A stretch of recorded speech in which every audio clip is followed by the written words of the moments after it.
I heard this story from one of my bosses who has gone on to build one of the most successful business in Nigeria. He said something way back before COVID. All of the offices around, they used to have printers and they used to have A4 papers to print orders. This is when people buy stuff. And he found out that on a weekly basis, most of the offices were spending a lot of money on A4 paper. And you would say, does that matter? I mean, a lot of people like to do fancy receipts and all of that. And he said, you know what, we're going to go paperless. There's not going to be any paper in any of our offices.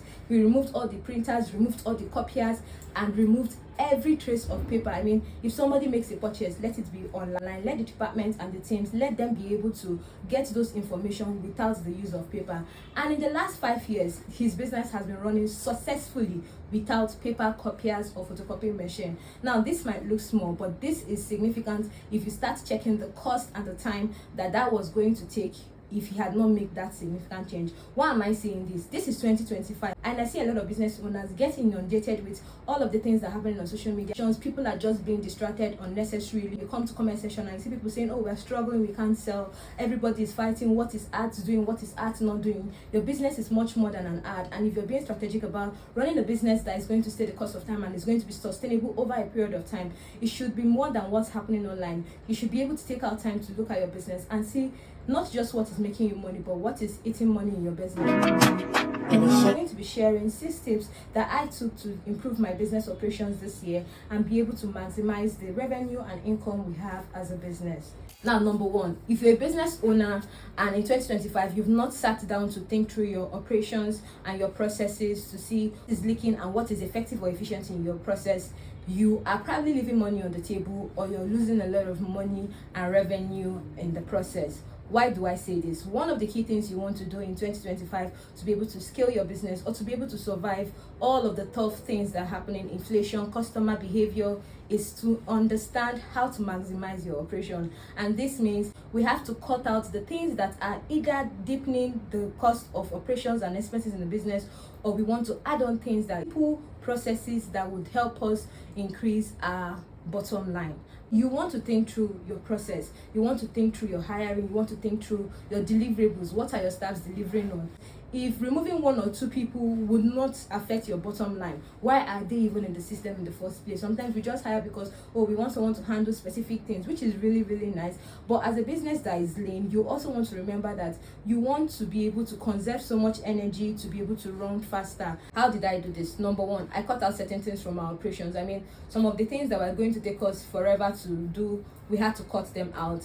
And in the process of doing this, I had to reduce the team. Not because we couldn't pay them, but because if we continue to pay them along the line, it's not going to be sustainable. I mean, one of the key things I'm looking at my business is to see that more than us having revenue, we have profit as a business. Any business that is not making profit is struggling. And if our bottom line keeps saying minus something, or at least at best our profit is probably 10% of the total revenue that comes in, I don't think I'm running a business. That's my personal stance on profitability as a business owner. And so one of the key things I did was I removed some people from our team. The second thing I did was give everybody new deliverables. I mean, your receptionist shouldn't just be a receptionist as I speak with you. Your receptionist should be able to give you data on the traffic in the store, the walk-in, the days that you have good walk-ins, the days you have bad walk-ins, customers that come in, these are their feedback. You should be able to interact and even get confirmation from people. Why are you coming to the store to shop? Are people looking out for when they walk in, especially if you have a walk-in store as I did? And so you want to maximize everybody's deliverables. I mean, our social media manager had to leave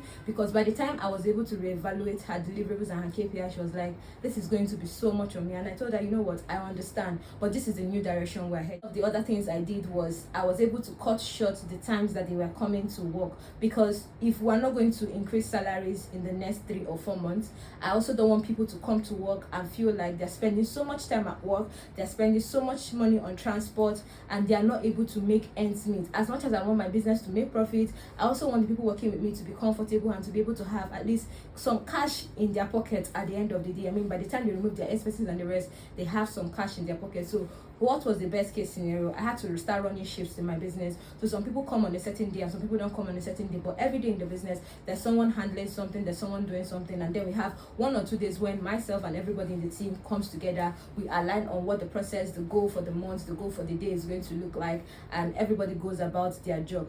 By doing this, I was able to give them more time. I mean, I know I didn't reduce the salaries to prorate, to say, oh, since you're not coming 4 days or 5 days, we'll prorate the salary. But I was able to give them more time, and I think that saved them some sort of cash. I thought through that part because it was really important for me to ensure that while we are pruning and doing a lot of things, the team on ground working with me, they are also part of the conversation.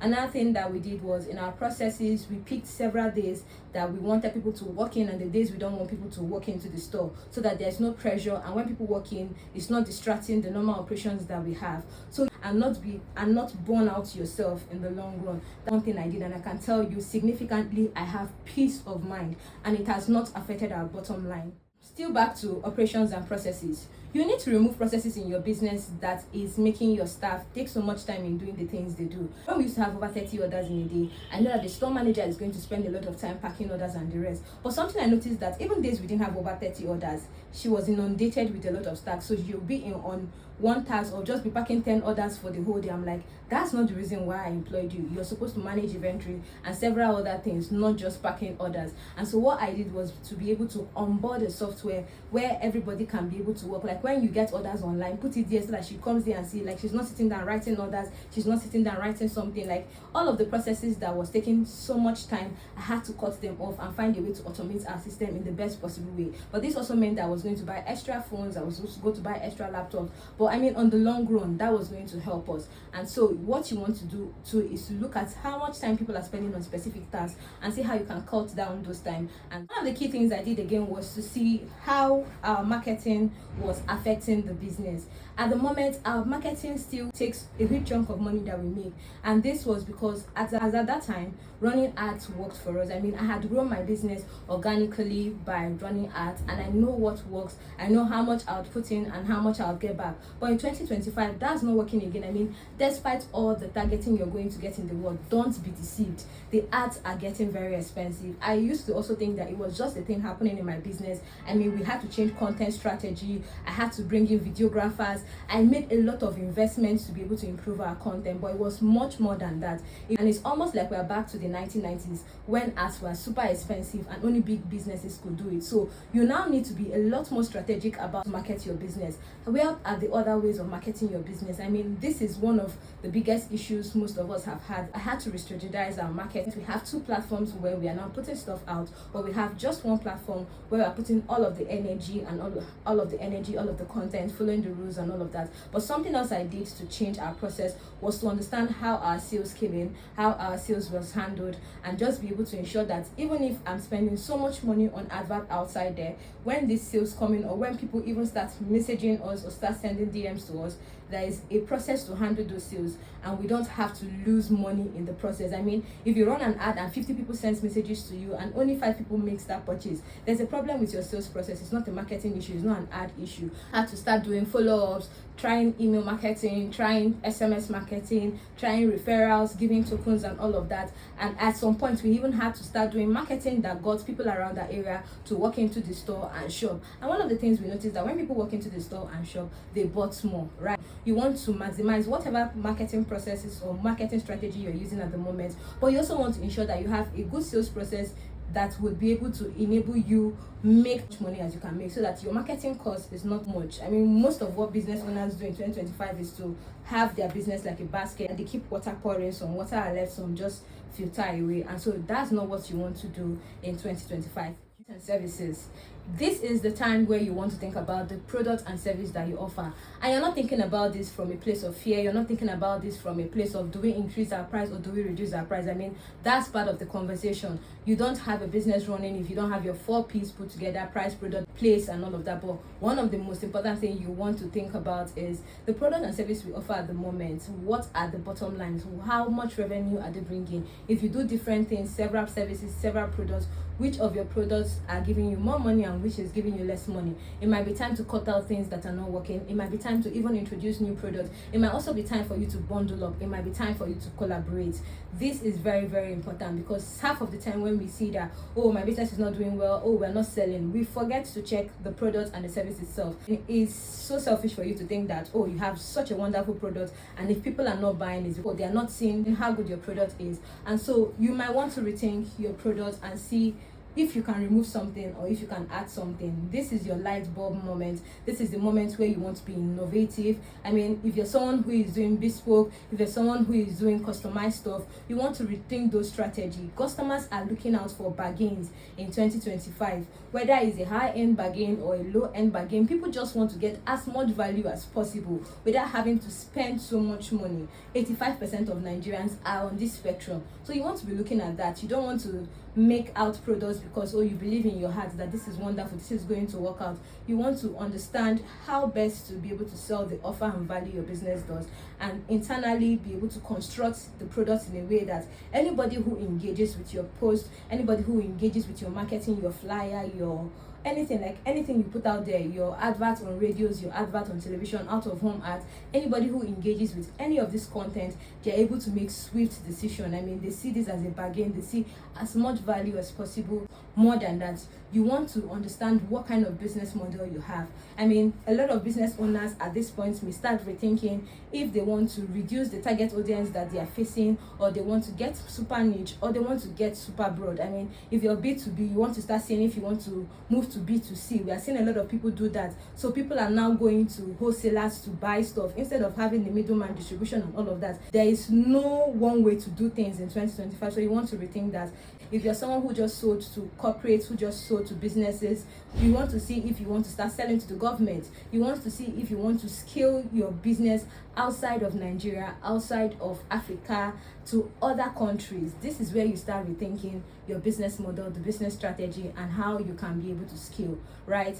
This is super important. If you're a business owner, you need to rethink this, and it will help you be able to make better decisions on the long run. You're not selling is not just a marketing problem. It could be a targeting problem. It could be that you're leaving some money on the table because your target audience is super niche or super broad. You want to rethink that. What's your customer journey like? I mean, customer journeys of different industries, of different businesses have changed, and they are still changing. So you want to be on top of that data to understand what are people looking for now, and even if they're looking for certain things, how are they going about it?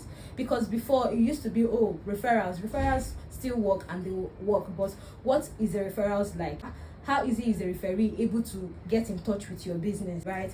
We want to start thinking about how we are running our business from a more structured and strategic point of view, and not just our typical small skilled businesses, because you want to move from survival mode where you are at the moment to a more sustainable mode.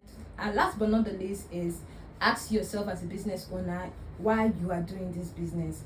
A lot of people started business because there was no job opportunity, or they felt that they could do something, they had skills, or they saw an opportunity and they jumped on it. You're doing something for hustle and bustle and all of that. You want to think long term about it. Why are you doing this business?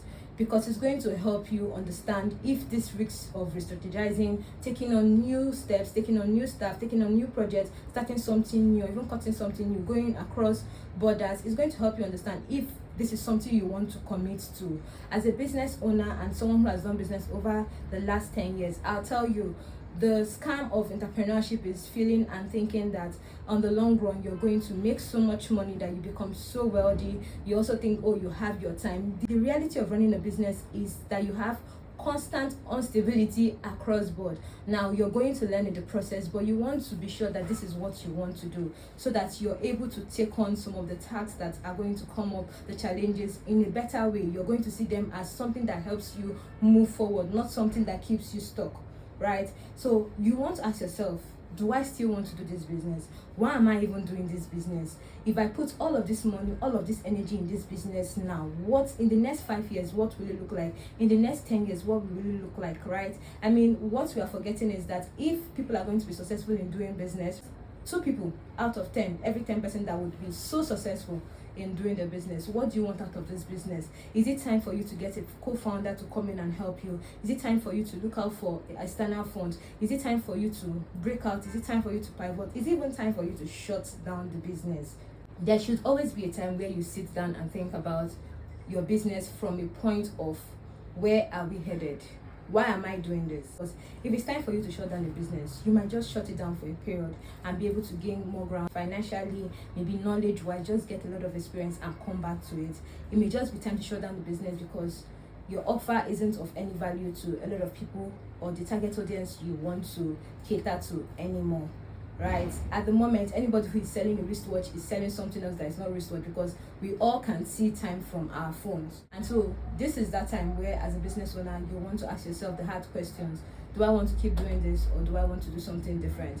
And it does not mean that you're giving up in the business. It does not mean that you don't trust the business, you don't like the business, or it does not mean that you're not a resilient business owner. You're not staying through the challenge or the tough time. It also means that you're being smart and strategic. I mean, it's better that you rest from a battle to fight a war than you're just burning through everything and just moving and hoping that, oh, we're going to get it right somewhere. If you don't have a plan, it's not going to work out. So if you decide to move forward, you want to move forward strategically, right? I hope this few points of mine is going to help you think deep about your strategy to implement as we go through 2025. I really wish you all the best as a business owner, and I want you to be very true to yourself about what you want out of the business you're doing. Nice day.